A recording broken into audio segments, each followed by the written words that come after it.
రోజు దేనికి పనికిరాని ఒక ఎదవ ఈ శంకర్ నాయక్. ఇతను తెలుగుదేశం పార్టీకి చంద్రబాబు నాయుడుకు విమర్శించే అధికారం ఈయనకి లేదు.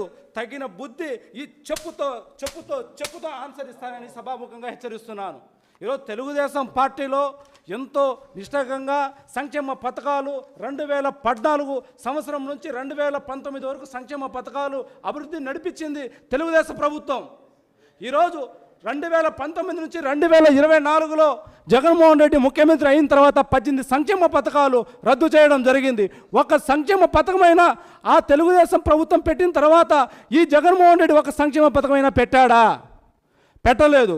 కానీ నీ అవసరాల కోసం గిరిజన నాయకుడిని చెప్పుకొని నువ్వు ఒక ఎస్టీ కమిషన్గా ఎదిగి ఎస్టీ కమిషన్ హోదా పొంది ఈరోజు తెలుగుదేశం ప్రభుత్వాన్ని విమర్శించే అధికారం నీకుందా శంకర్ నాయక్? ఇదే తిరుపతిలో నువ్వు ఏ విధంగా బతికావు? నీ బతుకేంది?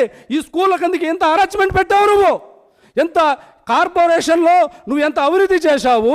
ఈరోజు ఎంత దగా చేశావు? నేను ప్రోగ్రాములు చేస్తున్నానని చెప్పి లక్షల బిల్లు పెట్టావు.